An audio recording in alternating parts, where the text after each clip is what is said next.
Did you say you were also 15 years sober before you shared? Yes, I waited because I still felt the shame and the stigma around women in recovery. So I was just drinking wine, but I was blacking out every time I drank. And on October 7th of 2010, the phone rang. And it was my mom on the other end, and she was wailing. I could make out that my dad had died. His health was failing, and he didn't want to be a burden on the rest of us. Interested in just some of the tools that you give people or you help them to realize in overcoming some of these challenges. So the first thing is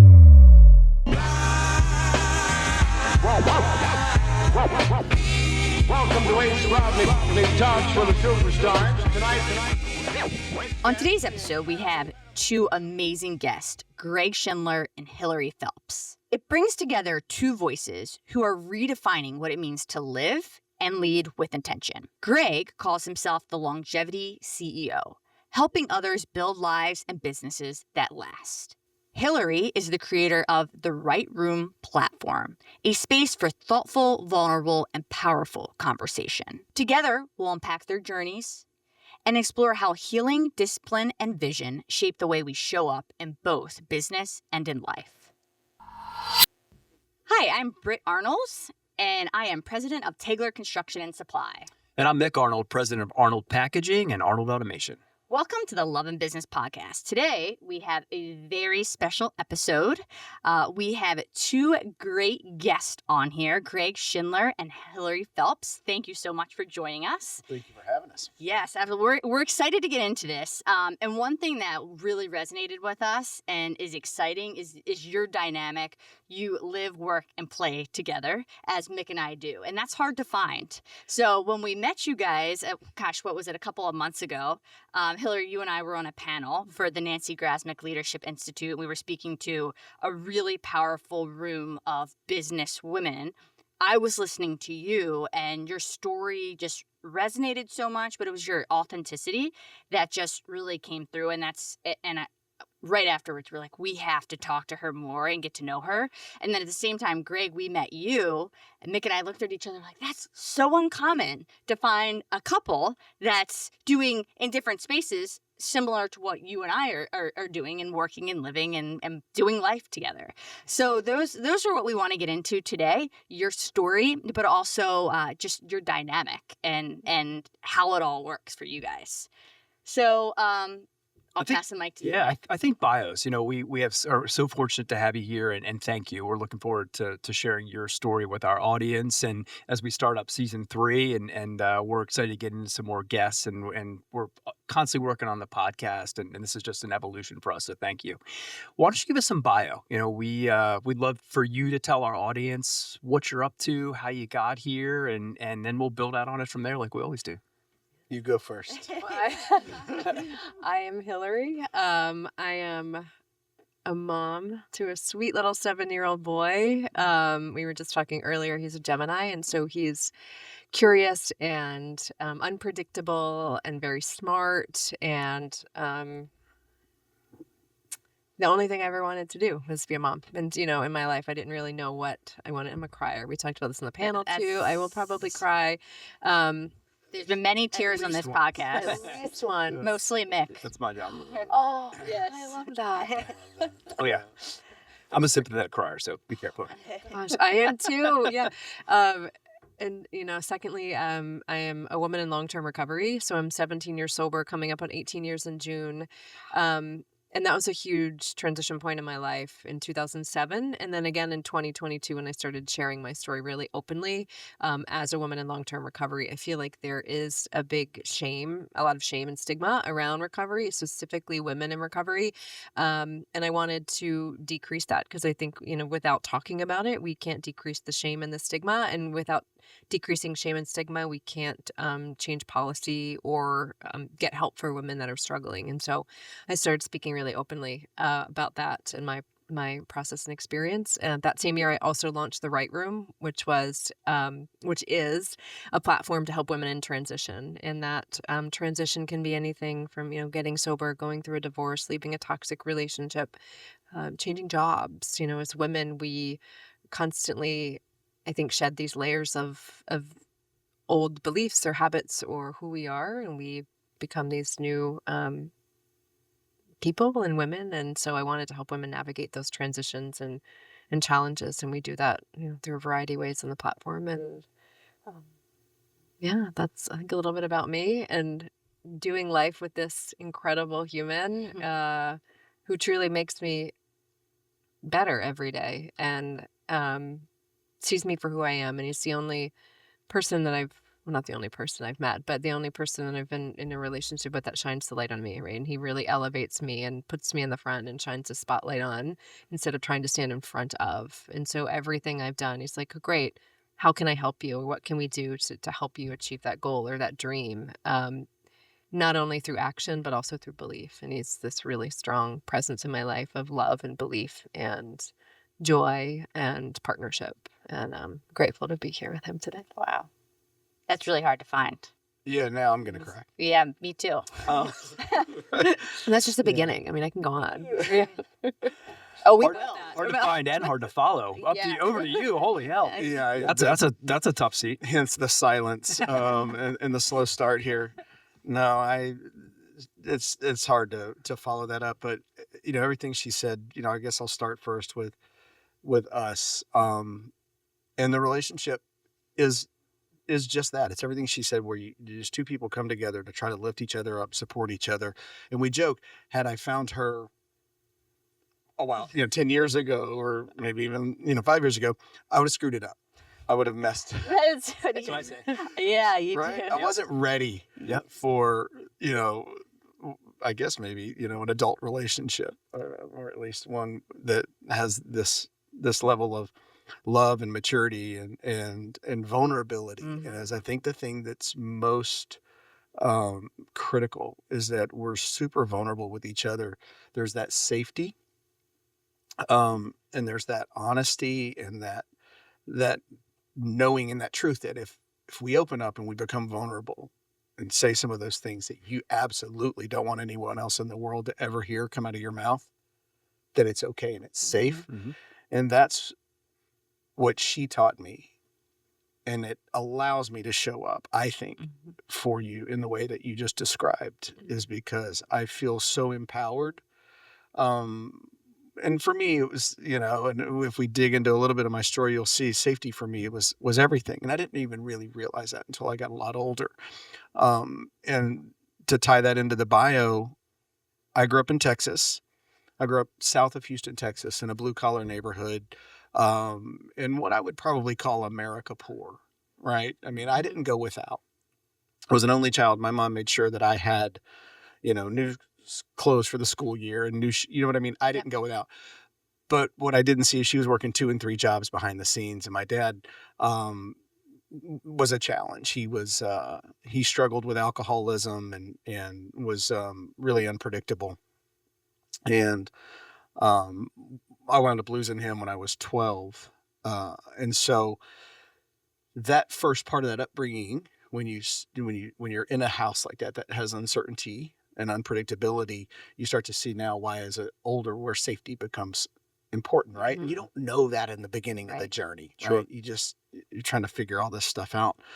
But it breeds a little bit of resilience into you, and a little bit of grit, and a little bit of adaptability. Like, you don't know what's coming. So, which can serve you well later in life, but can also be a thing that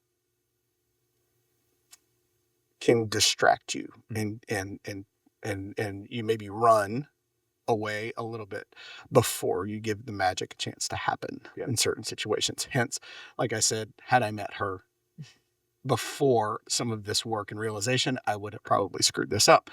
So Houston, Texas, where I grew up, and just a pretty boring, I graduated from military school and went to college like a lot of people, and have 4 kids, a girl and 3 boys who are just amazing humans. I'm older now. My 2 youngest sons are there at Texas A&M and doing their thing. And I've been an entrepreneur for a long time.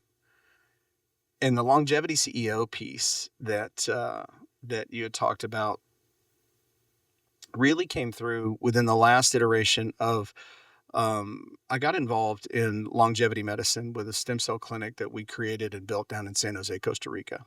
really focused on trying to help people live healthier and potentially longer.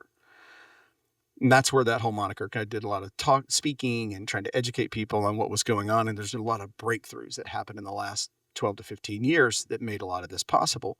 So that's where that came from. And it was really the first time in my life that what I did on a daily basis, I saw the direct impact on someone's life, their health. You would see people come in broken. You'd see them 6, 8, 9, 10 months later, you almost unrecognizable and happy, and to tears, sometimes happy that what they had done and the sort of transformation they had gone through with their health. So that was really cool, really rewarding. And I wanted more and more and more of it. And we did really well. I'm very proud of what we built in Costa Rica. And so we're helping people live healthier and potentially longer. And then along the way, I started realizing that a lot of these people still they weren't connected to deeper purpose or deeper fulfillment or meaning or joy. And so I thought, well, what would that look like if we expanded the definition of longevity, which is a big word anyway, to include not just living healthier and potentially longer, but deeper, fuller lives with joy and connection, deep connection and meaning? What would that look like? And so that's where I'm at today, as the CEO of a company called Omya. Om being the original sound of creation, Yah being Hebrew for life. So it's really a call to life. That's what that's about. So this is the very first episode of the guest series that we're going to be rolling out. We are bringing some very engaging and interesting guests onto our podcast. So please, if you're interested, don't forget to subscribe. So when every episode comes out, you're notified and you can join in on the conversation. So Can you build on that and tell us what the company, like what your mission is, what you guys actually do? yeah, so it's a great question. It's somewhat of a black box if you think of it like this. It's a place for so let's start there. The definition of success, we believe, the world's definition of success is broken, right? It focuses on achievement and wealth. Yeah. And external, right? Versus excellence. Right. That internal. Yeah. Yeah. Somebody asked me the other day, well, what's different about Omya and say this organization? And I said, that organization will provide tools and mentorship to sort of help you build your legacy. Omya will help you become the kind of person that legacy requires.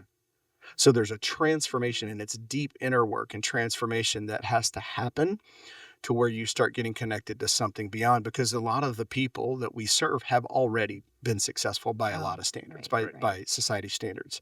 They've achieved, they've created fantastic wealth, and they got there and said, is this it? There has to be more. And so through a combination of these immersive experiences, some holistic coaching, and what I call a conscious network, an activated conscious network of visionaries, entrepreneurs, and change makers, people who have big ideas to change the world and create impact. That's what Omya is. We have our BHAG is $1 trillion worth of impact over the next 20 years, developing the next generation of conscious leaders and seeing someone in the political spectrum, in the White House, possibly as an awakened conscious leader. So that's the big vision, big dream, for Omya. Wow. One thing that seems to be, at least as I understand it, a common thread in what you're both doing is community. And as I get older and I listen to a lot of different knowledgeable people in the space and just look at all the studies, it seems like community is the biggest predictor of longevity beyond anything else. Like, you think it's your physical health and all these things, but the more studies that come out, they're looking at the relationships that people have as they get older. And you guys probably know the studies way better than I do, but that community piece seems to be such a massive part, if not the most important thing, as it relates to happiness, longevity, and all these things that you guys are all about.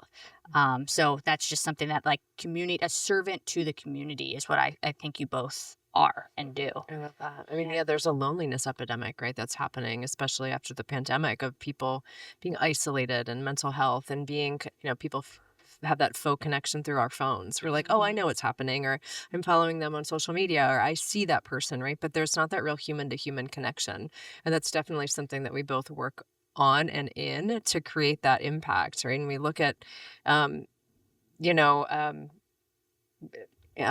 sort of like ancestral, like Mhm. ancestral communities. Like we were talking about this the other day. They all work together to raise a child. You Yeah. know, they all work together to impact the well being of the community. And now we've become so, nope, this is my family, and this is nope. We don't want to let anybody else know what's happening behind it. We don't want to know that we're struggling, or we don't want to ask for help, right? And that creates that sense of loneliness. Mhm. And when we feel alone, we don't feel connected, and we don't feel connected. It's when, you know, it's hard to climb out of that. And so if you can create a community of someone that sits across the table from you, or sits in a community dinner, or a space, and just says like, oh, I understand what you're going through. I truly feel it, and I want to help you. You don't feel as alone, and you feel like you're a part of it, and you have that purpose of that you can't get through anywhere else, you know, Right. on a phone or on a social media.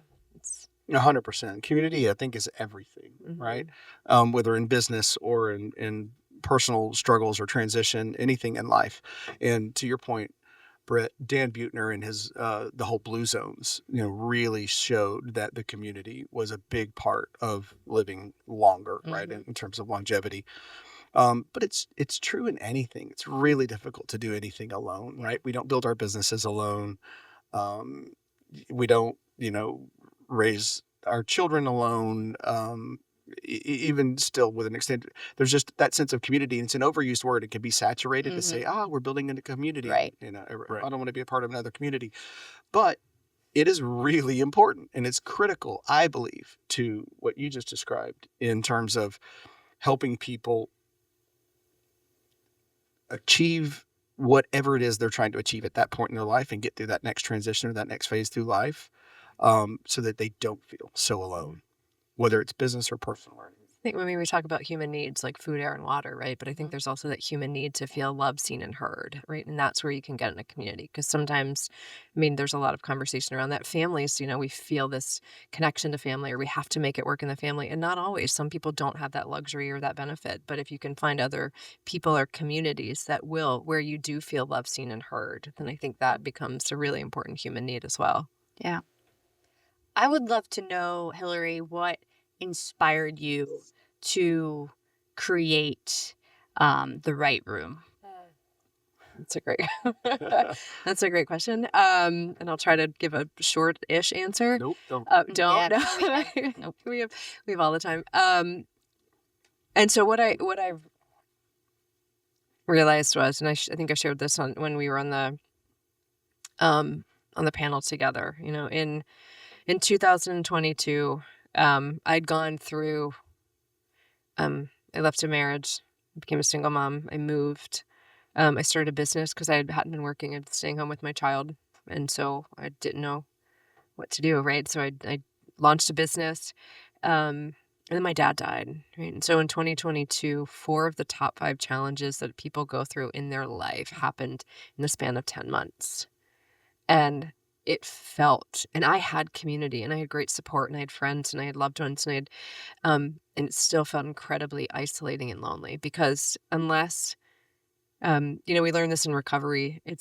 We're both in recovery and we can understand kind of the language, but sometimes it's hard for someone not in recovery to understand what it's like. Like, why can't you just stop drinking? We're like, it's not that easy. It's not like that, right? But when you sit across the table from another person that's struggling with addiction that can see you, they get it. And I realized, I'd gone through a divorce. I'd lost a parent, and I'd had all these transitions in life, that made me an empathetic ear to another woman that was going through it, right? It's easy. I mean, I have great friends and they were so supportive, but if they hadn't gone through a divorce or lost a parent, it's hard to really understand the grief and the struggle. And so, I had worked with a woman when I was navigating out of when I left, my marriage, and I really wanted another person just again to feel seen, to feel heard, and to feel loved, and also to be accountable to somebody. And so she really helped me with that. And I wanted to be that for someone else. I never, like I said earlier, I always knew I wanted to be a mom. And I've done a lot of things in my life. I did PR, I did photography, I worked in market research. Like I kind of just floated in what was interesting to me. But I've always wanted to help people. That was always just in my DNA. I mean, we talk about the horoscope, or like I'm a Pisces, and I'm this really earthy, watery, warm person, and that's just what always filled my cup. And so with the right room, I wanted to be that space for other women, not only from um, like knowing what they'd been through from empathetic, but I've also cultivated all these tools over the years that helped me. And so I got certified in yoga and Pilates, reflexology, Reiki, mindfulness, meditation, breath work, went through a holistic coaching practice because they were so nervous system regulation, Hakomi, like because they were interesting to me and helped me. And I wanted to be able to put that into a space to help other women by sharing those tools, by reaching out to them, they didn't feel alone. And then that community of connecting with other women who were also having a tough time. And sometimes it doesn't even have to look like a tough time. It can just feel like you're a mom, you're a mom and you have a business. And sometimes I found myself, and then with other women, we like serve other people first. We show up for our business. We show up for our partners. We make sure the kids have permission slips signed. We make sure they're cleaned and in bed and bathed. We take all that on ourselves because it fills this what we think is a purpose. And at some point along the way, for me and for the women I work with, they're like, there's nothing really quote wrong. I just feel like somewhere I've lost myself and I don't know how to get back. I had these grand ideas when I was 20 and here I am at 45, like, kind of what Greg was saying, like, oh wait, is this it? But I have everything. I have the beautiful home and I have a child. I've always wanted to be a mom and I have this great relationship and partner, but I still feel this void and that's okay too. And so working with women to find their way, kind of say back to themselves, right? Find their voice. What do you love? Right. And somewhere, again, I keep saying somewhere along the way, we've lost that joy and that childlike wonder and love that we had and kind of coming back to that playfulness and,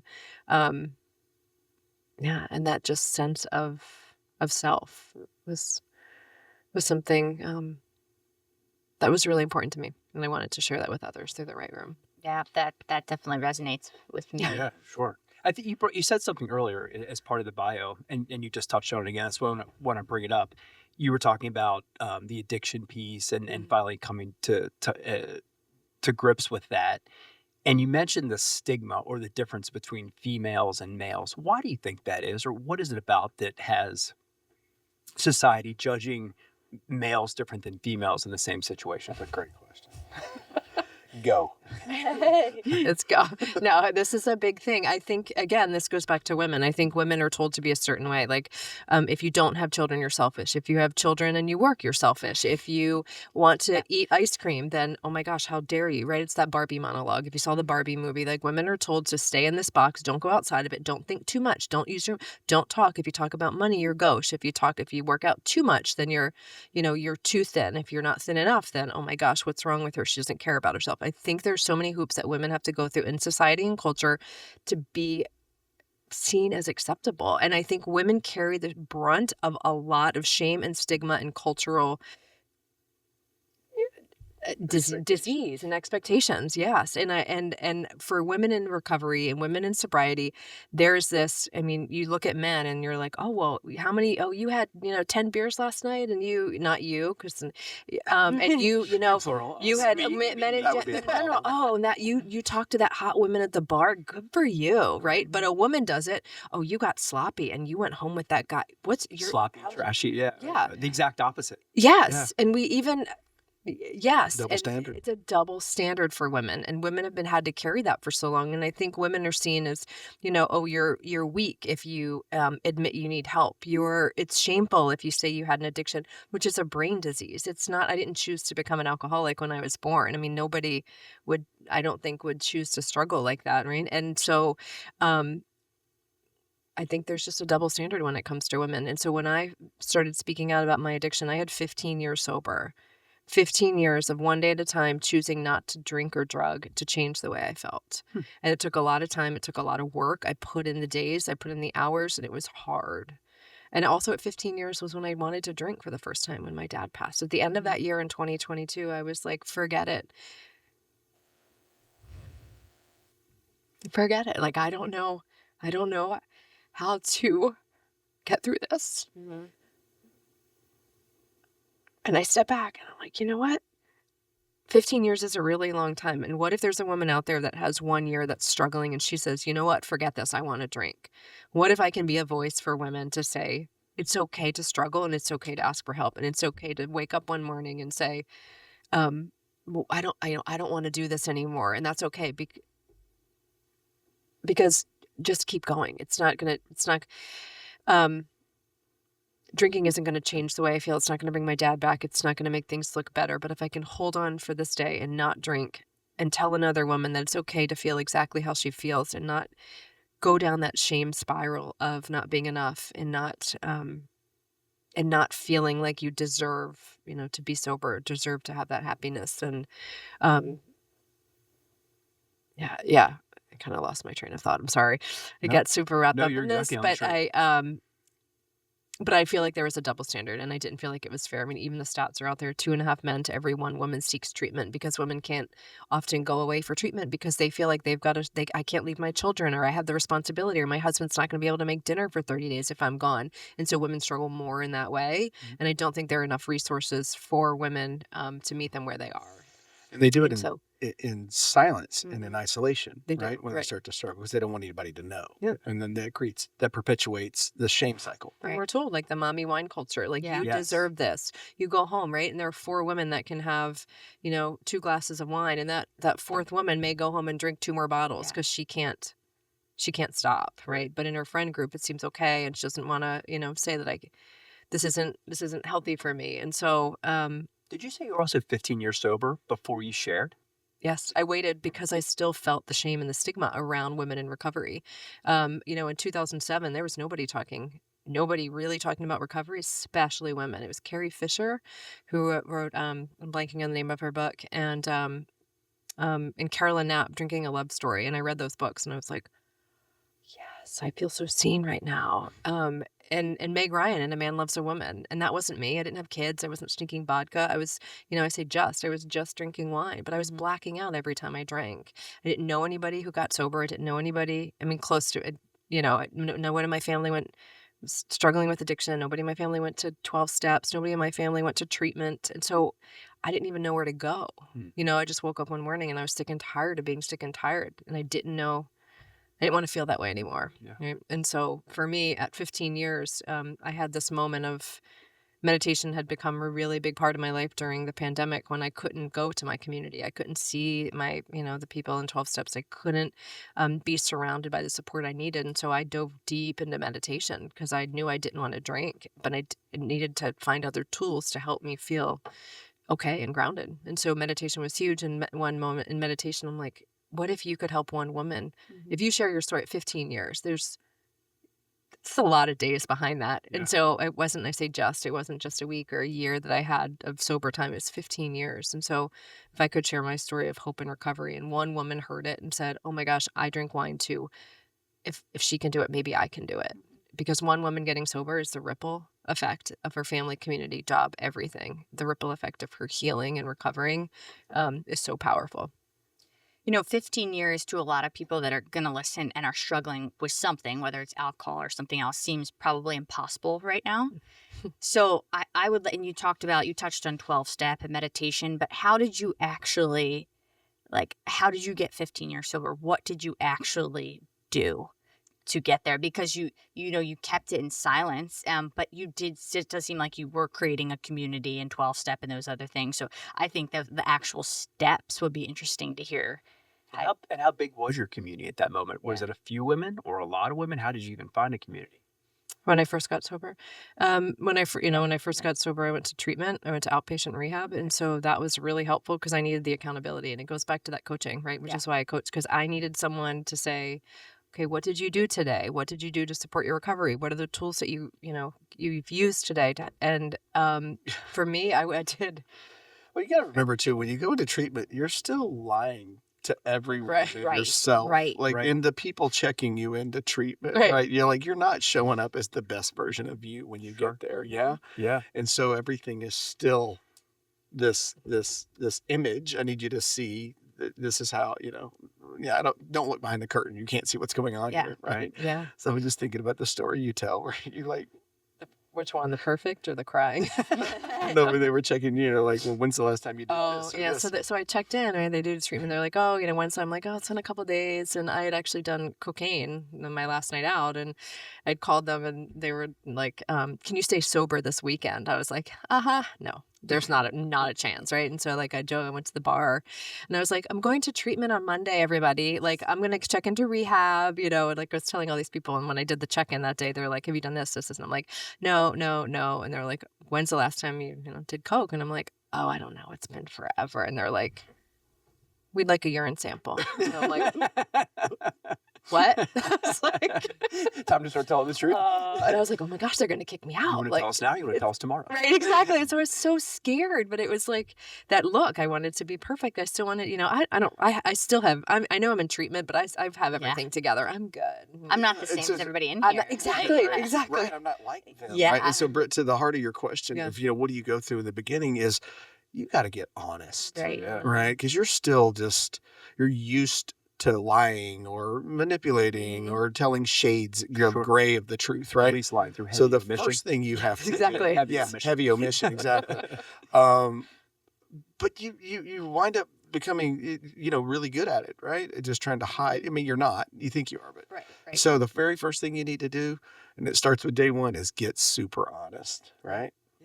And I that's imagine great. they're trained to get you to that place. The people at the facility have to strip that away. And Greg, have you been through comparable or similar type? Absolutely. Yeah, I thought so. Just reading your I'm in bio recovery as well. Okay. And, I did not get in my bio I didn't take you to the dark place. Yeah. Y'all tell me we can go there if you want. But Well, we go anywhere you want. This is for us to. I mean, we love learning. So. but hold on, I don't want to steal the mic. So.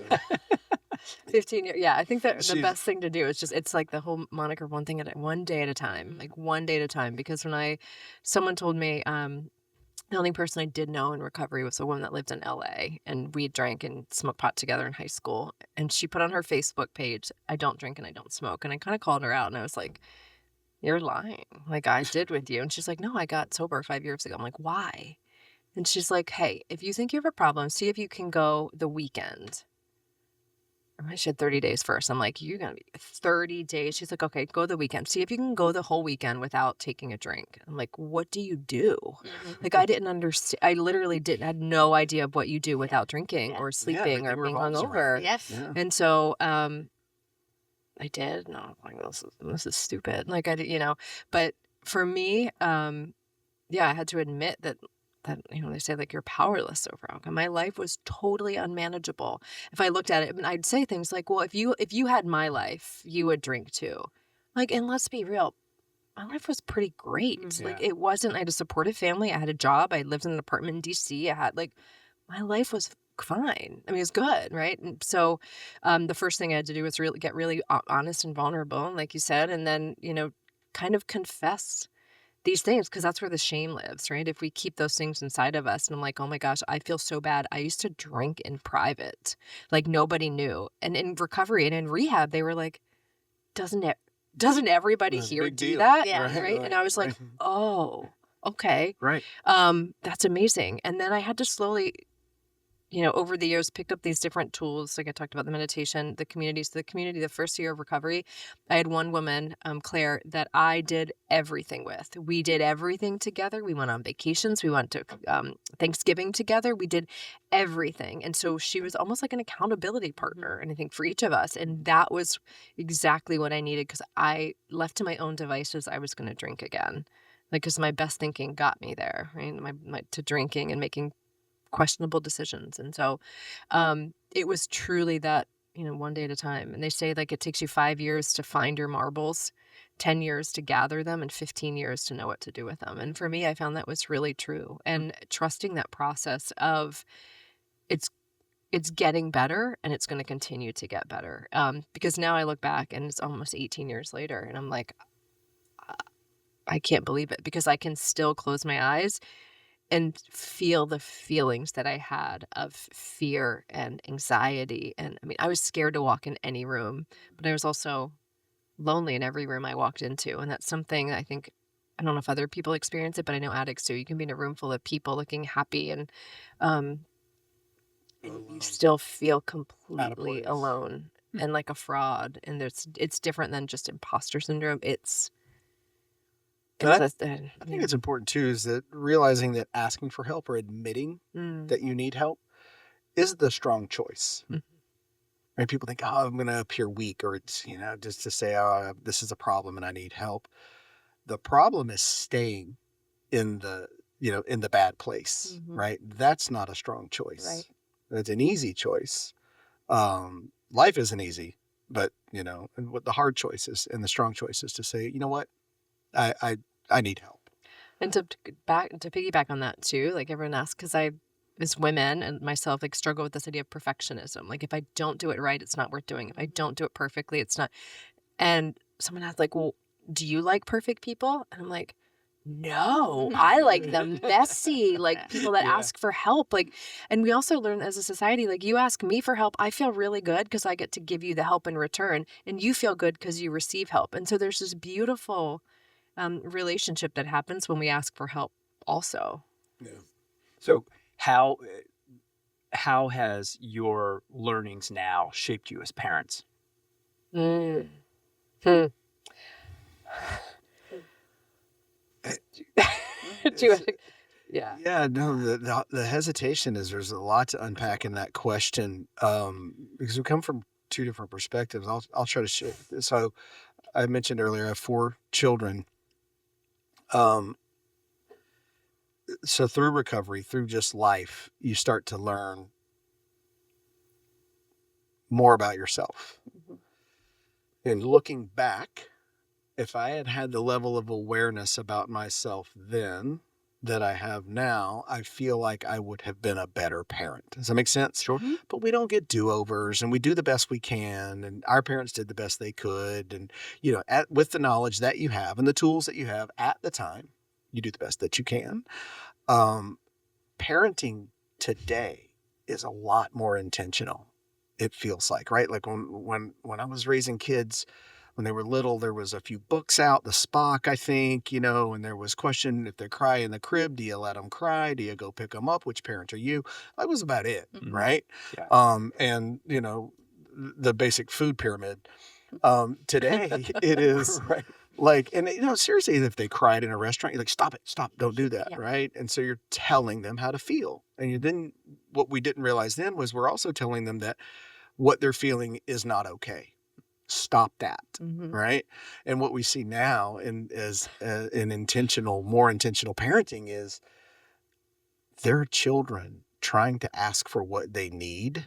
And it could come out as crying. It could come out as a tantrum. It could come out. We don't know, right?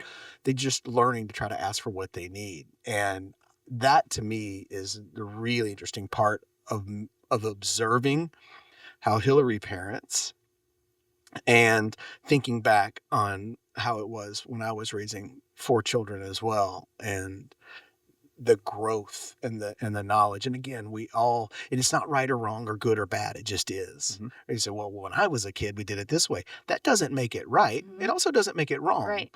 It just makes it the Yeah. way it was at that particular time. And I think so that's my perspective. And I will say this, I heard this the other day, being a parent is only hard when you're a good parent. And that kind of stuck, right? If you think about that, it lands pretty hard. When you're being a good parent, it's work and it's hard. And there are days that you got to pray for the patience of Job. Yeah. Yeah. When your last nerve, you guys run businesses and you're responsible for a lot of people. And then at the end of the day, you've got a family, you've got to be a mom, you got to be a dad. We're humans at the end of the day. And so being a parent takes a lot of work and a lot of intention is what I'm seeing these days. That's my take. Yeah. And my take is I try to make it very child centered. And what I mean by that is to try, we just had this conversation yesterday of being invited into the child's world. My son is 7. And I allow him to express emotions in whatever ways he needs to. And I try to teach him to do it in a healthy way. And so I allow respectful talk back. And what I mean by that is he's like, I don't like the way you talk to me. I'm like, okay, can you tell me more about that? What didn't you like? Was it what I said or was it the tone? And some people may say give him a little bit too much autonomy, but I feel like it allows him to speak his voice at any age. Because if I don't allow him to speak his voice now at 7, when is he going to be able to? He's going to feel like he's shut down. And so what that looks like for me is it's really hard because I have to hold a lot of space for a very emotional 7-year-old sometimes. But I I'm very yeah, I'm very conscious with him, and I do ask him, and he's like, "I'm angry and I wanna scream." I'm like, "Let's scream." And he's like, "I can't scream right now." And I was like, "I'll scream." And so I scream, and he kinda looks at me, and I was like, "Get it out." I mean, we've talked about this, the emotion is just energy in motion. You feel it in the body. And he even said, he's like, "I am so tired of talking about my feelings with you." Because he said That's it, great. because I Oh, asked yeah. him and I'm like, "Well, how does that make you feel? Or how do you feel about that?" And he goes, "I don't want to talk about my feelings anymore." To the point where one day I said, "How do you feel about pizza tonight?" He goes, "I don't want to." Oh, okay, pizza. Yeah, yeah, yeah. He's like, "I don't want to talk about my Can we use feelings." the word thinking here anywhere and stop So feeling, right? that's what What do you think about so pizza? I started asking, like, what do you think about that? Or what do you think about, and it's a beautiful process. It's hard. It's a really hard, but I also don't think that children are here to serve parents. I think I think I'm here to serve my child. And what I mean by that is give him the safest space to authentically be who he is. And I think when I was little, let's like achieve and be good and do this, where I allow him to be himself, right? And whatever that looks like. There are things that he likes that I don't like and I don't want to do. We talked about he loves to play tag and have me chase him and play hide and seek, and I don't want to play hide and seek. Like I want to color or go for a bike ride. But what I realized is he's inviting me into his world, and that's my opportunity to show up for him. Because if I don't show up for him now and build that connection with him, then at 20, 25, and 30, maybe when he's struggling, he won't have that same feeling of, well, I can talk to her about anything, or she's going to see me exactly how I am. If I show up happy, if I show up upset, if I show up angry. And that's hard though. And we really work on a lot of early on, like how does it feel? Like, where do you feel that in your body? Like, where is it? Because to create safety in him, like that nervous system regulation from an early age. And I teach him, you have anger, like you can't hit me. You can't break something. You can stomp like a dinosaur. You can punch pillows. Like what feels good to you in the moment? He's like, what do you mean I can punch pillows? I'm like, let's just do it. Right. And he's like, oh, okay, and it's a little foreign to him. But again, I think teaching those tools to him early age, naming the feeling and then processing it in a healthy way versus stuffing it down. I also try really hard. And he's like, "Do you like my drawing?" I'm like, "Do you like your drawing?" To get self-validation. I'm trying to teach him from an early age to find validation and self-worth from inside, not always rely on me to give it to him. But it's also a fine line because I don't want him to feel like I don't, you know, am proud of him or appreciate him. And so I think, like you said, being a good parent is really hard. But every day I'm grateful that I'm a sober parent, that I'm not drinking, because that would be a different experience for him. And Greg, how old are your kids? So 35, I should get this one right. They're watching. 26, 21, and almost 20. Okay. Very cool. Yeah. So I have 3 daughters from a prior marriage, 22, 23, 21, 17. Sorry girls, I had to click that extra year on. And then we share a 11-month-old. You have 4 girls. Yes. That's what I was thinking. That's why I'm the crier. That's why I'm the crier of us, right? I love that. Well, that's what we were talking about, the different parenting. And like, you can relate to that so much. That's why I asked the question, just to frame it as far as, you having gone or, taken a lap for sure, right? Coming back and watching parenting the way it looks today, which I'm on that same exact second lap. Totally It's different. We should have taken notes. And then watching, my father, who would be 100, he would be 104 if he was alive. Wow. How I was parented as if I was 75, right? Just the 50 years of age gap. So the dynamics are interesting. So that's why I wanted to understand a little deeper about the ages and because your journey is very similar to ours. Yeah, and I heard someone say once, like when you're in a restaurant with a child and you're like, stop, sit down, behave. It's not for the child's well-being, it's for the parents. Because the parents don't want to be embarrassed. The parents don't want other people to look at them. And I've allowed Alexander, we've gone to, to groceries, we've gone to Whole Foods, and he rides his scooter next to my cart. And people will give me these dirty looks. And like, he's 5. He's not being bad. He's not throwing things off the shelf. He's not screaming. He's just scooting next to me. If you have a problem, that's on you. Yes. And always to advocate for my child who has a lot of energy, who's very curious, and to try to give him those experiences whenever possible, irregardless. I still say Yeah. regardless of what other adults think, because that's their stuff. Yeah. Not mine or my I child's. agree with that so much. Well, for people tuning in, they're definitely getting the love part of love and business Well, today. so and a big part of our audience, it is business owners, small business. So Greg, and big business. I would love to get into your story as a entrepreneur and business owner. You talked about stem cell and where you are now.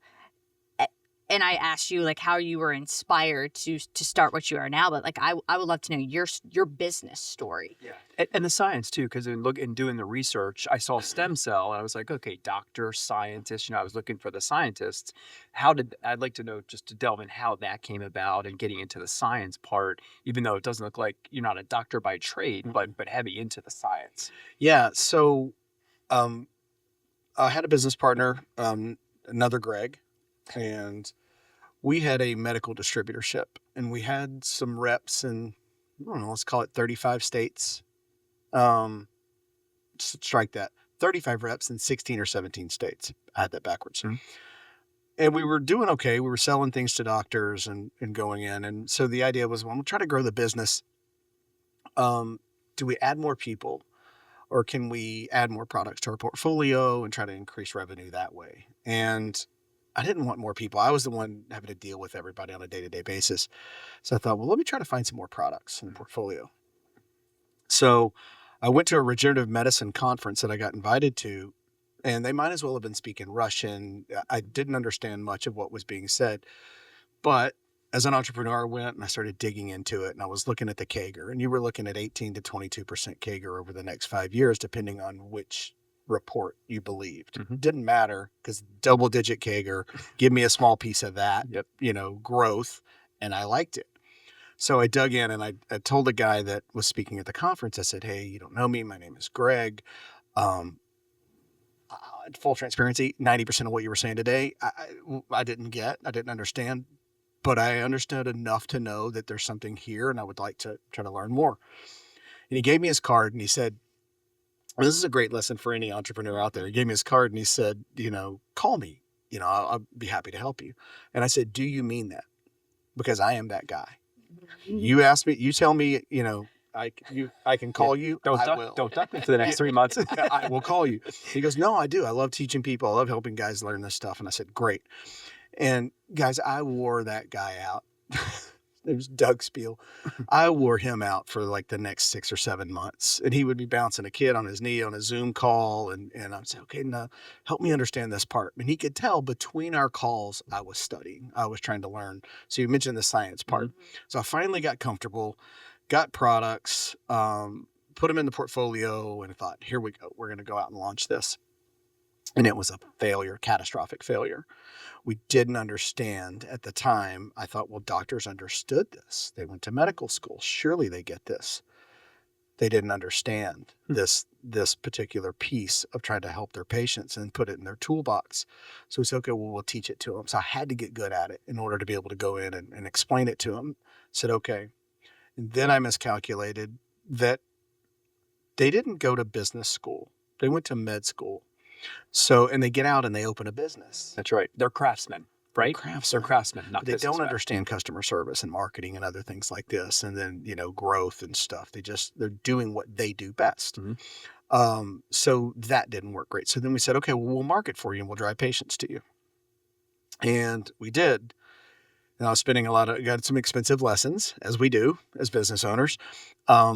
We drove a lot of patients to them, and they weren't closing. 1 or 2 here and there.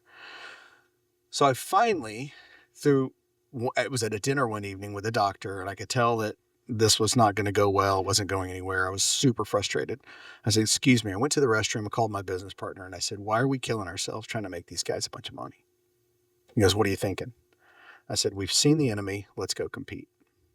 90 days after that, we opened our first clinic in Oklahoma City with a friend of ours and a doctor who really understood it, got it. And he said, look, I'll do the doctoring part. Y'all do the business part. And he's a wonderful human. And we knew we had a great partner there. And we started helping people get out of pain is where we really started. So then we grew that and opened another one in Texas and Houston. And it was really using biologics, combination of, we say stem cells, but there's other tools in the toolbox to basically help people get out of pain. And what year was this? That started in 2017. Okay. So I'm comparing that to the opioid track, right, as the other way to deal with There's pain. a lot of going on then. Yeah, it was a lot happening. And so then fast forward to the pandemic. The pandemic kind of shut us all down. It was elective. And so we had some time. And very much in person, right? Yeah. Yeah. So Yeah, you got it. two hard things to do in the pandemic. Yeah, you Elected can't in do this. person. You can't give people injections over Zoom. You can fire the pills out wherever you want, right? 100%. Pills are so easy. Yeah. And that, you get me started there, Mick. We'll go down this whole, Western medicine model is really wants us to feel better, not get better. Yeah. Right. And you feel better as long as you're taking the pill. Right. And what we were doing was really root cause based stuff. So pandemic hits, and during the pandemic, I had a conversation with a couple of doctors who had this crazy idea that we could use cellular medicine for longevity, along with some other modalities like functional medicine and lifestyle and stuff. And I said, okay, I'm intrigued. And that led to the whole Costa Rica operation, where in 2.5 years, we became the place in the world. And when I say that, I mean, astronauts and celebrities and sports stars and, movie stars that everybody knows really well. And I'm trying to think of people who were public. So there's no HIPAA violation. Danica Patrick was very public about it. Damon John was very public about it. There's a lot of people. Yeah. So we had a lot of people that came through the clinic, and we became the place, the go-to place in a very short amount of time. And it was because the science had given us this perfect storm of the science and some breakthroughs that happened over the last 12 to 15 years. Things started lining up, as well as, and I think a lot of people don't realize this health crisis that's coming. Is we're calling it the silver tsunami is what's happening. But by 2030, 1 in 6 people in the United States will be over the age of 60. And that's never happened before. That percentage of the population, that age group, being such a large percentage. And then by 2050, 2.1 billion people on the planet will be over the age of 60, which has also never happened before. And the reason that's a problem is as we age, our healthcare needs become more complex, more expensive, and more burdensome, right? So we're putting strains on the financial resources, we're putting strain on the medical resources, and then the family units that have to care for the elderly. And when you put a large percentage of the population into that sick care category, which is how we do healthcare in the U.S. and most Western medicine, is you get sick. The last 11 years of our lives are typically not very fun, right? And that's why that's what drew me to want to be in healthcare. And the part of the story that I left out, my adoptive father, so after and I alluded to the dark place, and we won't go too dark there, but my biological father left us when he was 12. And I mentioned he was an abusive alcoholic. He died by suicide after a couple of horrific events with my mom and I.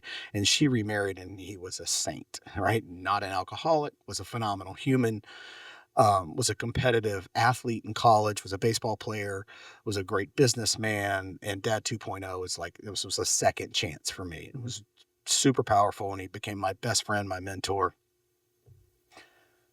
I'm gonna cry. I'm gonna do it too. He was my person. He was the guy that showed me what being a father, being a man, being just a human, a decent human, was all about. And on October 7th of 2010, I was driving between Austin and Dallas. The phone rang. And it was my mom on the other end, and she was wailing. Incomprehensible. I couldn't understand, but I could make out that my dad had died. So I drove to Love Field, got on a plane, flew to Houston. A friend of mine picked me up, and we went to this rented storage unit complex across the street from the high-rise where they lived. And there was police crime scene tape up, and I could see his vehicle, his car, the Chevy Tahoe. The doors were open. The police were there, and ambulances were there. And that morning, he had gotten up and he put 5x7 index cards in the plants around the condo they lived in. It said, water this one twice a week and water this one 3 times a week. And he took my mom's car to the grocery store or to the car wash and washed it. And then the gas station, he stopped at the grocery store. He stocked the pantry.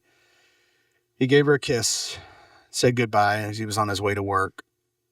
And he got in his Tahoe and drove across the street to that rented storage unit and went inside and took his own life. His health was failing, and he didn't want to be a burden on the rest of us. That was 2010, and I didn't consciously say, hey, I'm going to go help change this and right this injustice in the world, right? So that other people don't think this is the only option. He just, whatever reason, that was the option. That was the choice that he made at that time. But I started migrating towards helping people. At first we get out of pain, and then you say, oh, wow, look at this. We can possibly help people. And had I known in 2010 what I know now and what I've known for the last 5 years or so, I probably could have made a difference in his life. So that purpose-driven, that meaning, that impact that you start to create. And once you experience it as an entrepreneur, you can't go back. Mm-hmm. Yeah, I heard you speak on the panel, Brett. The way you talk about your business, there's deep, deep passion and connection and conviction, and you built it, boots up, Mm-hmm. right? Mm-hmm. And what it came through for me in your story was taking care of the customer in the way that you even gave a couple of stories about how you do that. When you have deep connection and passion to whatever it is you're doing, and it really revolves around helping people, and that's your true north. That's that's where we're always pointed. It shows, and that's for me. I can't go back to just doing something to be doing it, Mm-hmm. right? It has to have some purpose and connection, and that's what came through out of that tragedy, right? Where lightning had struck twice for me. You're like, okay, well, I can sit in that, and that's part of this growth and transformation we talk about, or I can draw on that resilience and that grit and that stuff that I know is deep down inside me. I can take these lessons. I can break cycles. I can be a model for my children, for my sons. I can go out into the world and try to help people, so that they don't feel that that's a choice and that's an option for them. They have other choices. And that's what I chose to do. And I think that my entrepreneurial path has just migrated, gone in that direction. And I can't tell you I woke up one day and said, this is exactly what I'm going to do.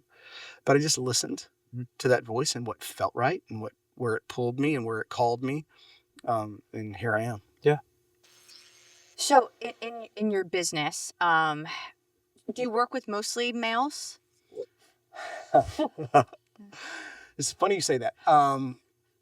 The answer would probably be yes, but It's a much better audience, right?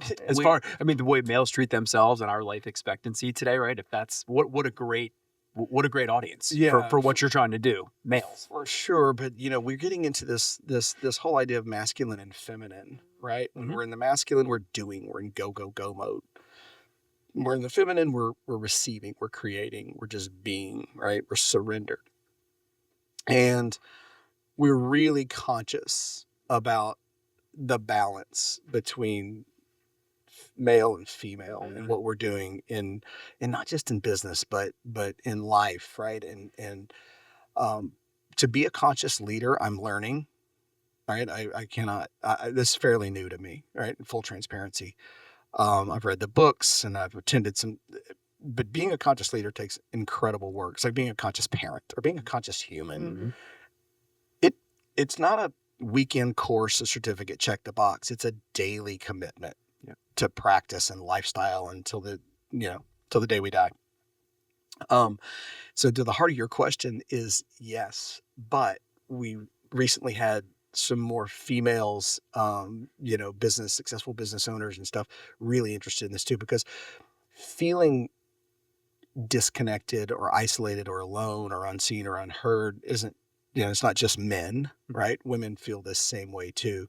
So how do we open that up? But it's definitely something that as the CEO, I am really conscious about making sure that balance is there, and it takes work. It's not easy. Yeah, and I think, and something that came up when we were fortunate enough to travel to Italy recently. We told you we went to Pompeii, Right. and one of the main things that we listened to, we asked a question about life expectancy in Rome, and the life expectancy of females was 10 years less than the life expectancy of males in that period of Wow. time. 49 for males, 39 for females. And we just said, well, how about that? That's completely flipped by today's standards. But what you said to me is interesting in that, yes, if you focus exclusively on the physical health aspect, then yes, you would look to the male audience. But if you're focusing more on the holistic side and community and being, females need every bit as much help or maybe more. It was interesting in the clinic, the demographic was 50-50 male female. It started 60-40 male, but then, what happened were wives and women were like, okay, hold on, get out of the way. Let's figure this thing out. And so it was 50-50 that we saw. Average age was around 59. Um, and it was really interesting because there was a lot of people. So you had people, some were broken, and they were looking at this as sort of a Hail Mary, like as a miracle, which, let's be honest, there are no miracles in healthcare. I mean, strike that. When it comes to living healthier longer, it's a series of puzzle pieces. There's no magic bullets, is what I'm really trying to say. Yeah. You have to sleep and eat and exercise and do all the right things. Mindfulness, stress, and yes, cellular medicine can also help. But what we saw there were also people being really proactive. And I dug, this is where this transition into the why came. And I'll tell you all a quick story. The day the lights really came on for me about what I did, a woman was sitting across from me. It's back when I had the clinic in Oklahoma City. And I looked on her intake form and I was frustrated because I couldn't understand the levers and I couldn't see a pattern why some people said yes and other people just were like, no. And take money away, take money off the table. So I was super frustrated. And one day I went in and I sat down with a woman and I saw her intake form and it said, how long have you been in this kind of pain? It was her knees. And she said, 9 years. And so I just said, ma'am, why today? Why are you here today? And she said, well, I'm tired of living in pain. I said, that can't be it. With all due respect, it can't be. You've been living for 9 years. And then this question came out of my mouth. I don't know where it came from. I had never asked it before. But I looked at her and I said, what's it costing you to live in this much pain? And tears started streaming down her face. And I said, oh, okay, I might be onto something here. And she said, I haven't seen my grandkids in 2 years. And I said, say more about that. And she couldn't be in a plane or a car for longer than an hour without being in excruciating pain. And her children and grandchildren lived in California, and this was in Oklahoma, and they couldn't travel. The kids were little. They didn't want to get them on an airplane. And so the grandparents needed to go to them, but she couldn't. And the light bulb came on. I said, this is it. I don't get people out of pain or help get people out of pain. I reconnect grandmothers and grandkids. And so I looked at her and I said, I'll tell you what, your goal's my goal. You pay me half now. We'll treat you. And when you see your grandkids, you pay me the other half. And so it was about 4 months and she came in and she had pictures on the cell phone and she was swiping through and showing me and she'd gone out there. And she was again in tears. Now I'm crying too, because this is really cool, right? That's the day I realized this is what I do. I connect in that ripple effect you talked about, however we're doing it, right? And so that was the beginning of really trying to understand, and my own personal tragedy with my dad, what if we could help people overcome some of these things where it feels so limiting. And she had this story in her head that she didn't deserve to be out of pain. She hadn't taken care of herself. She hadn't watched her weight. She didn't exercise regularly. So I deserve to feel this way. And this is a consequence, not getting to see my grandkids. And that's a terrible story to tell yourself. Sure. And with just a little bit of hope, with just a little bit of, really, that whole mindset shifts and we start to be able to do the things that we felt maybe were overwhelming or impossible, just even minutes or the day before. Can you speak to, I'm interested in just some of the tools that you give people or you help them to realize in overcoming some of these challenges?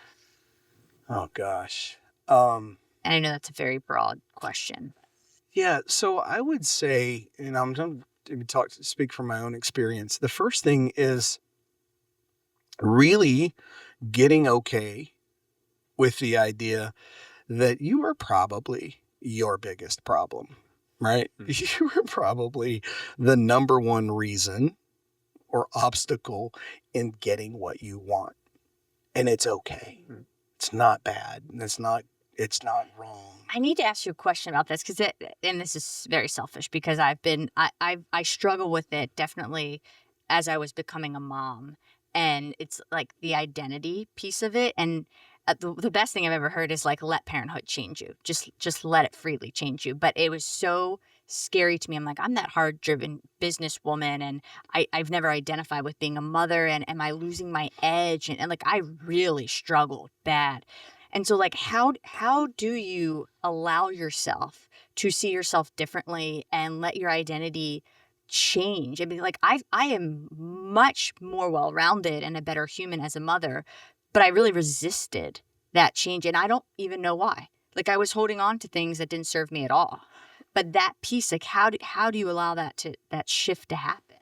I think that's probably a better question for Hilary. You probably have a much better answer, but I would say this too, that love that you felt, right? Mm-hmm. Or the child when you see him come into the world is unlike anything you've ever felt before. Oh yeah. It's a different love, right? Than we've ever had access to. Mm-hmm. And by allowing that to come in and truly surrendering, which is a really hard thing to do. The root of the word surrender, ser means above, and render means give back to. So if you're religious, you could see that, give back to above, right? It truly surrendered. But to truly do that in love, manifest in the way that you approach your customers and your colleagues and the people that work for you and the people under your care who are depending on you to make really good decisions so that, the business continues to thrive and everybody has jobs and can feed their families and everything else too. I believe once you understand the table stakes in the mission, so I'll tie it together in two ways that I think, and then I'm going to turn this over to you because you're going to give a much better answer, or a different answer. Yeah, I like the perspective. Yeah, I it's love the different. perspective. It's different. Is this in recovery? The mission was never to just become sober. The goal was never to just be sober. The goal was to be happy, joyous, and free. Sobriety is one of the ways that we get there, right? There are also others, but the first things first. We have to get sober and get honest before we even have a chance at becoming happy, joyous, and free. I look at life that same way. My mission in life is to be happy, joyous, and free, and help other people do the same. If it means I need to surrender this identity that I've been holding on to, and I had it. Let me tell you how bad my life was and my story, right? I was that victim for a while, and I needed that identity to hold on to because it was the only way that I felt significant.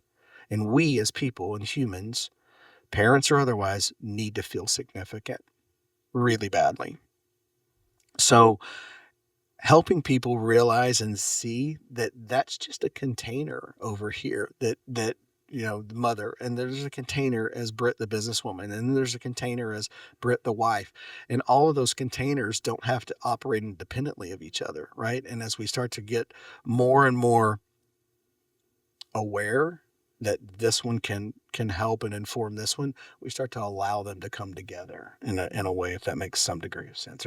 I like to think of it as an alchemical process, right? There's an alchemy going on.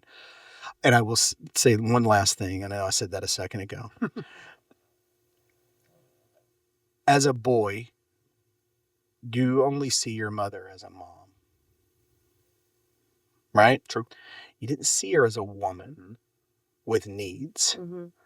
And you remember, we are conditioned and grow up in a society where moms are superheroes. They wear capes. They can do 5 things at once. They're rarely acknowledged for it, right? And I believe that being a mother is probably, that's the superhero job in the world. First of all, you're the only one who can do it. You're the only one who can grow a life inside you. And thank you for that, by the way, and bring it into the world. And then take care of the rest of us, right? Because as men, we're just grown-up boys. I'm still 12. I'm just in a 58-year-old body, right? And need someone to look after me and take care of me, right? And that part of that identity is also who shows up and to grow in this business. Mm-hmm. So they're not so different Right. in my eyes. Right. They're really not. Mm-hmm. You're just a freaking superhero. Some days it's for an almost 1-year-old, or every day it's for an almost 1-year-old, and also for a lot of other people who depend on you, but you're still that person. So that's the way I view it. It's really sits all. Yeah. I mean, so the only Kind of that zen moment there. I was Yeah. like, Recording all of this. Watch this back off. I know. Kenny and Tommy, I mean, you guys are going to be new humans when you leave. And your girlfriends are welcome. Yeah. Yeah, I found that bringing a child into the world also creates a new version of us as women. Because for me, I had to let go of all the ideas of what I thought it would be like, both personally and with the child, to really, because you can't put it into words. And something that kept coming up when you guys were talking is that we get to choose our hard, whether it's in parenthood or whether it's in sobriety, right? Like we have two paths that we can choose. We can choose to like let go of the ideas of what we thought it was going to be like or who we thought we were in order to raise this beautiful human that we just created and serve them and give them the things that they need to thrive and become their best human.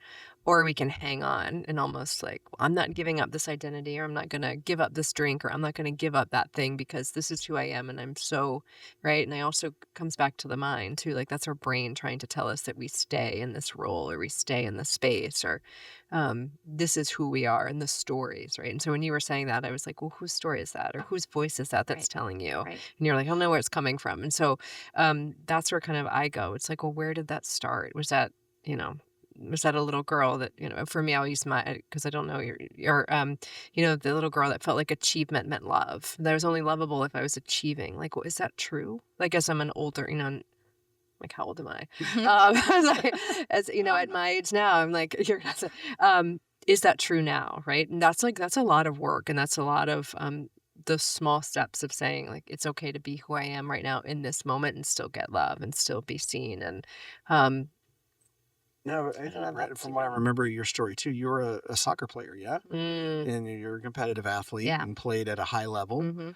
And so probably a lot of what Hilary just said resonates, right? With So much. achievement, Absolutely. right? Your identity. And losing that identity. Yeah, absolutely. Yeah. Wanting to move on or feel like you're moving on. And you're responsible for all the good and the bad in your life too. Like you're responsible. Like if you, want to be better at sports, then you have to train for it. Nobody else is going to do it for you. And so in that comes that self-reliance too, right? And then it's harder to ask for help, or it's harder to say, okay, this isn't serving me anymore, or this doesn't feel good anymore. And it's okay to change. And, but that's what I feel with a lot of women. We go through, especially after we have a child, we go through that transition of like a rebirth ourselves, of becoming somebody else in service of this child and in service of this new person that we are. And again, like we're told, like, okay, get your body back or go back to work right away or do these, and it takes a long time for our bodies, for our minds, for our hormones, for everything to go back. And I think that process, especially for athletes, it's really hard to surrender into and just like, it's okay. Like, it's okay. And it doesn't mean, like, if we say it's okay and we release it, it doesn't mean that we're giving up or being lazy or, falling back into old patterns or whatever that is. It's like, it's whatever's serving us in the moment right now is perfectly okay the way it is. And I want to add on to that with just the whole, we touched on it earlier, the emotion, right? An emotion, they say lasts, 90 seconds? Mm-hmm. Yeah. Yep. The feeling is a physical sensation. Emotion, energy in motion is a physical sensation. The stories we can tell ourselves about that emotion can live for a lifetime. It keeps us trapped in that emotion versus the release. Yeah. It's gone. It's like a wave on the beach. It dissipates and it's over. Whether it's anger or sadness or joy or love or whatever it may be. But we create stories around those emotions. And I think that that's part of what we talked about with the conscious parenting. And then as being adults, it's just okay to acknowledge this feeling because that's what it is. Oh, I feel anxious or I feel fearful right now. And sit with it, let it pass with no stories, with no good or bad, with no right or wrong. Just be aware and breathe. Notice your breath, notice the trees, notice the sky, wherever you are, and then just move on. And when we start to become more and more aware and present around then it just starts to become easier, right? Life just gets Oh, and I wanted to add, bringing it back to the love piece. I think that's what makes us so great as partners as well, in that vulnerability piece, right? Because I can think, because we all have a past life or past relationships or past experiences, and so Greg can do something, and I'm like, and make a story around it, right, based on fill in the blank, and that's where we're really good. I'm like, hey, you did this, and I feel like that look was really condescending. Are you mad at me? Are you, I mean, I'm just trying to think of a lame example, but, and he's like, oh no, I was thinking about this call that I have to, and I'm like, oh, okay. But if I wasn't comfortable going to him and knowing that he wasn't going to take that and be like, how dare you? Do you know, like, he's not judgment or defensive. He's like, oh, thank you for bringing that to my attention. I didn't realize I did that. This is what it's about. And vice versa. He's like, oh, I tell myself this XYZ story. And then we joke, and I'm like, well, what does that say about me if you're telling yourself? If I, like, that's not very kind. And we laugh about it, but it goes to that safe container of being able to say, hey, I just need to bring something to your attention, or I just need to ask you a question, and this is really bothering me, and know that he's not gonna, what is it, Darvo, like, flip it around and be like, oh, well, you do this or Yeah. you're this, and it's like, then I don't want to come and talk to you. And so I think that that goes back to that vulnerability and that all the safety growth and is that, in the like, fear. All the growth is in the fear. mm, I saw something the other day that said, if you're making a change or you're committed to growing or whatever, know this: the very next step is going to be fear, Mm. and that's your sign that you're on the right path. mm, So the heart of that question, it feels like to me, there was just this fear of Oh, what yeah. does it look like if Right. I let go of this control, Mhm. right? We were talking recently. I was at a group in New York of, like, the minimum net worth in this room was 100 million. I was a guest. And there were 50 some odd guys and some women in there. And it was a mastermind. And the guy leading it is a good friend of mine. And I was sitting in the room, and I'm not gonna, let's be honest. Let's go back to the honesty part. It's an intimidating room to be in. It's in New York City at Hudson Yard with a lot of really successful, powerful guys in the room, and girls and women too. And I leaned back and I was scratching my head. And my buddy Chris, who runs this mastermind, goes, "Yes, Greg." Like, thought I had a question. Yeah. Or like I wanted to say something. And I'm like, oh. And the topic was, something loosely related to control. And I said, well, it's just like receiving a compliment. I said, how many guys in the room right now, if I say, oh, hey, that's a nice suit, or that's whatever, makes you uncomfortable, or wow, have you lost weight, or, did you do something? And they're like, half the hand shot up. I said, but how many are uncomfortable if you give the compliment, or because when we receive a compliment, we don't have control over it. And that's why it becomes more uncomfortable. And I don't know if that resonates with you. Oh, yeah. But if somebody says, wow, Britt, you look really nice today, or I love that scarf, or whatever, you're like, oh, and we deflect, right? Yes. Yeah. Oh, yeah. Oh, yeah. That's exactly the word I was going to say. She would just deflect that. Yeah, and then she would turn the questioning back on you. 100%. And He pointed that out yesterday or something. it's Absolutely that did. receiving. And that's like that you said, what are the steps? That's one of the first steps. It's just receiving it. Mhm. And just saying thank you. yeah, and Thank just saying you. thank you, and being aware of that discomfort that you just experienced, that feeling, Or- letting it pass. And that goes back to letting help. Like, that's some of the work I do with the women. I'm like, just let someone at the grocery store carry your bags out. Like, no, but I can do it myself. Why would I let someone help me? I'm like, it doesn't matter if you can or can't. It's receiving that help from somebody. So just they'll come. They're like, I didn't think that was going to be hard. And that was the hardest thing, just to let someone hold the door for me, or, carry the groceries. It's only 2 bags, and I'm fine. Yeah. Yeah. It's that. That was Letting a go of struggle control. in couldn't the do it. beginning of our relationship. Mick was like, he's like, I don't ever feel like you need me. You make me feel like you don't ever need me. And this was for a couple years. Like, I had, and that was a me problem. Like, It was code for I needed to feel needed, though. That was really the problem. I wasn't able to let you help me. Yep. Well, that's a lot of our identity is male. Sure.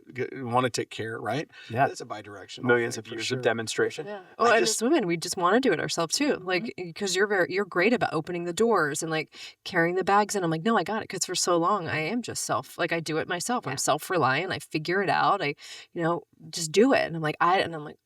And now I'm like, can you get me? And he's like, thank you for asking for what you need. And I was like, oh, it feels good. Like, now I like I'm it. so Like, proud of you. yeah. Can you take the trash cans out? Yeah. I just had this thought, and I don't see if I can make it make some sense, but it's one of my life hacks is when I'm really spun up, sometimes for whatever reason it happens in the car. I don't mean about it other drivers, but I get in that story. Oh, so-and-so. Do you believe they said that? Or, God, he's so frustrated. I'm just spun up. And I can feel my shoulders coming up and my jaw tightening. And one of the hacks is I'll pull off the road and go to a convenience store or something and walk in and give somebody a compliment. Just be like, what's your name? Oh, wow, that's a really pretty name. Or because it's impossible to stay stuck in your stuff when you're being kind to someone else. But the epiphany that I just had as we're talking about the receiving part of that compliment was while I'll feel better, I may have just walked in and I was thinking I'm making headlines behind. Like it's a win-win. Everybody wins. Somebody feels better about themselves, but maybe they don't because they don't receive the They're compliment well. uncomfortable with it. And I just had like, shoot, there's just a hole in my whole life. So is everything a net zero event, right? I If you don't know. give of what you took, you left behind. I thought it was a win-win until just now as I was coming up with this whole people might feel uncomfortable because we all do receiving compliments. Yeah. And they say that's a control thing, right? And again, I'd like to be really clear, not good or bad, not right or wrong, just is. Yeah. Just be aware of it when you're experiencing it. And There's one last thing I do want to touch on. So it's love and business, but the last thing that's really important, and Hilary, you touched on it a little bit, which was triggered in my mind, is the play piece. You said as you're working with women, you want them to figure out like what lights them up again, like their own identity. And we have so many obligations as parents and business owners and partners. But we have to play and we have to pursue, like one of the things that everybody, if you listen to the podcast, like running is something that I'm like deeply in love with, but sometimes it's so important to me and I get so much out of it. But it can feel like a really selfish endeavor at times when everything else is going on. So I would love to know what you guys do to pursue play, how that elevates your life, and how you support and would inspire or motivate other people to also be able to pursue play in what they do, because life is so short. But I think that's a piece that we struggle with or forget about. We try to support each other in that, but it's hard. So my question to you is like, why do you feel it's selfish? Because it takes away from that hour and a half would take away from something else I could be doing for someone else. So who do you take care of? Who do I take care of? Oh boy. Daughter, customers, husband, Yeah. parents, Yeah. all your relatives. Right. Yeah. So then Right. where are you in that? Where are you in that list? Well, yeah, good question. So an hour and a half seems pretty reasonable when Right. probably 20 hours When you of the say day. it like that, It's right, but it's turning I your sweat a little bit because I'm like, it's just such a simple question. but we don't think of it that way, right? Right. Because we are so used to giving to other people first. And so that's the women I work with. I say like, how much time can you give to yourself today? And some women are like 5 minutes, and that's all I can. I'm like, okay, great. So and it is a non-negotiable. If you're telling me you have 5 minutes in your day for you, we're going to start there. And that's where we start. And once you fill up your own cup, you can't pour from an empty cup. And that sounds so cliche, right? The whole air mask, not like, but it's so true. And so if there's nobody taking care of you and you're constantly giving to others, at some point we're going to start feeling resentful. And then I'm going to start being angry at my child. I'm going to be angry at Greg because I didn't get to do what was good for me. But that's not their responsibility. It's mine. Right. And so I think a lot of times we say self-care, people think of selfish, but I think of it's self-respect. Like if we're not taking care of ourselves, then we're not having that self-respect in order to show up for ourselves because nobody else is going to show up for us. And so that was a little direct and harsh, and I apologize. No, I appreciate it. No, but appropriate. that's what, yeah. I think she could take it. Yeah, She's like, totally no. get it. Yeah. But I mean, right? But that's always my first question. It's like, right. And and a lot of women say the same thing, like, oh yeah, I do this, and I'm like, well, where are you on that list? And they're like, last. I'm like, why? Because we're told, and it's counterintuitive to what we're thinking. Well, I've got to make sure everyone else is okay first. And what if we flipped that script and said, I need to give myself those 5 minutes or that hour and a half to make sure I'm okay so I can be in service of others, right? And I think when it comes back to play, I always ask, it's like, what did you like to do when you were a child? Like what really filled your cup? And for me, it's being out in nature. Dancing is really fun. I don't do it as much as I because I'm not good. I say I'm not good, but it feels good. And so like dance in the car, or sing, and those things. But it's always that playful moment. And I love coloring with my child, and a lot of my playfulness comes out with him. But I also have to remind myself that it's important, because I can get in that mindset of, no, I have to provide, and I have to make dinner, and I have to do clean, and I have to do. It's like at the end of the day, if the bed's not made or the dishes aren't done, it might seem distracting, but it's not detrimental. And what's really important is tuning into that joy and that playfulness. 'Cause it fills me up. It's super important. And so for me, there are 6 pillars at Omia, and one of them is play, right? It's mind, spirit, vitality, play, resources, and legacy. And this whole idea of transformation in there. And the founder of Omia, this visionary, his name is Omani Carson, had worked for 40 years in wealth management. And he was like the Steve Jobs of that industry, right? He's a pioneer, he's a maverick, he was a visionary, built a really incredible company and helped a lot of people along the way. And he got there 40 years later and realized, because he started it in his college dorm room, right? His story is pretty remarkable too. And realized that he said, is this it? And play was a huge part of it, right? Just grind and work hard, because that definition of success is it comes at hard work, especially if you grow up, in a family that didn't have a lot, right? And that the only way out is just through working hard. And I used to say that all the time. My superpower is I just outwork everybody else. 'Cause I'm not the smartest guy in the room, not the most talented guy in the room, but I can outwork a lot of people. It would be a badge of honor, right? You would wear it exactly like that. Right? It used to be Likewise. like when we said we don't need to sleep. I Yeah. don't need much sleep. Yeah. I'll sleep when I'm dead. Yeah. Right? It used to be a badge of honor. Now we realize how terrible that is for our health. Right. We need our sleep. So play is a big deal, right? And so the way I think about play is what Hilary just said. It is not selfish. And when we take that time, success without soul is really what we've seen is this empty space. And we fill that space with play and with love and with spirit and with vitality. And all of those things are centered around taking care of us first, so that we can show up better for everybody else in that moment when it's really required, right? Whether it's at the end of a long day. And let's be honest, so recently, and I'll tell you the last story, we were just recently on a work trip in Lake Powell. And these grown men on jet skis. And we were zipping out across the lake.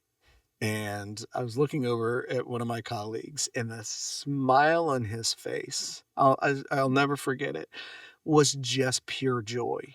And in that moment, I mean, I was too, right? It's hard to ever see anybody sad on a jet ski. No, I don't think so. Especially not males. Right.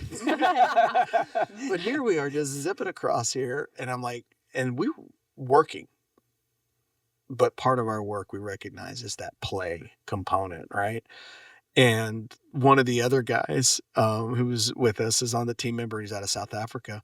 Said, this is so much fun. It feels slightly illegal. Like we're doing something wrong because we're having this much fun and we're working. When you blur the lines between play and work and life and family and everything else, then I think you're onto something. I think you're doing it well. I think you're doing it right, if there's a right. Yeah. And I wanted to add something like super simple, that a day that I say, quote, play is a day without plans. And that's really hard, I think, for business owners too, is just to take a day. But like one of our favorite things is going to Georgetown on a Saturday. We know we want to get a massage. We know we want to get lunch and go shopping. But otherwise, we don't have to be home by 5. We don't have to so it's not being so structured. And for us, that feels really good too, because it's just a flow, And much different than a typical day, right? Yes. Yeah, just I think, it looking different is important. Mm-hmm. Look, I know one thing, we could talk for days. And I mean, I learned so much. I really learned so much Me today, too. which is Me too. amazing. Like, I'm going to go back and listen to this a couple of times. Seriously, I couldn't appreciate it more. I think my ending question, if I may, is just, is there anything on your heart or mind that you think is important to share before we get off here with our audience? I think you've done a pretty good job. So there doesn't have, there, no is okay. Yeah, I mean, my thing is, I feel like everybody's voice is valid. Like everybody's voice has a place at the table. And if your voice isn't heard, then you're just like we talked, you're just in the wrong space. You're just in the wrong room. You're just in the wrong community, because I don't feel like we need to be someone else to fit in or to feel like we are exactly who we are. And I just want to feel loved, seen, and heard is it's just important. Yeah, I think for me, it would be just embracing the what is. Just be aware of what is. And if there's a story, is it true? Or is it just this moment that we're sharing? And for people who still feel like there's some darkness, or that you've come through some darkness, realize that we have an opportunity to use our darkness to be a light to help other people come out of theirs. And that's a big, big gift. And it's a tremendous honor, I think, sometimes when somebody comes you up and says, hey, I've been watching you, whether it's online or whatever, and they haven't liked anything or, and today what you said flipped a switch in me. And so I wanted to say that and thank you and just please keep it up. That moment, that day, when you feel silly sometimes and you're posting things or you're thinking about stuff and you're saying it over and over, that's the big payoff for me. Is somebody goes, today was the day, right? That it made a difference. So embrace the what is and use your darkness that you've worked through and grown from to help other people, to help it be a light for other people to overcome theirs or get out of theirs. Well, amazing. Two great send-offs, and thank you. And please let the audience know where they can find you, where they can follow what you're doing. So I'm at hilaryphelps.com with one L is my website. I think that's probably the most comprehensive. Day-to-day is on Instagram, Hilary Phelps _ LinkedIn. I like to share, different things across all the platforms. Like LinkedIn is very professional and business driven. Instagram is more fun and day-to-day, and Substack. I've got all the content. Someone laughed. They're like, I didn't know when I became a business owner, I'd also need to be a content creator. Like, that's so true. 100% so true. So I feel like I'm on everything but TikTok. Yeah. And obviously we'll get this in the show notes and we'll make it easy for people to find. Awesome.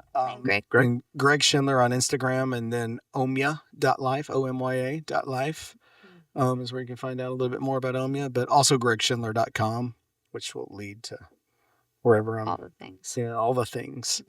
We should have you guys come to the gathering. Yeah, that'd be great. Tell you more about it. Okay. Yeah. We don't even know what it is. It's an event in September. It's a 4-day event in September from September 25th to the 29th. And I think that's theheartlandgathering.com. And it's a 4-day event of celebration and transformation and incredible speakers. Like this year, Aubrey Marcus. I think I can say, I think they're confirmed. Okay. Check on the above. Zach Bush and Aubrey Marcus, and in past years, guys like Rick Doblin, Louis Schwartzberg, who's a beautiful filmmaker. So you have this incredible conversation that's going on. But more than that, too, it's a container of curating just really, really amazing humans, and that connection that happens at the gathering is where the magic happens. It's really cool. It's in its 3rd year this year. It's exciting. Very cool. Yeah. Well, thank you so much. Yeah. We're so grateful you guys came up and spent time with us. Thanks for having us. Thank you.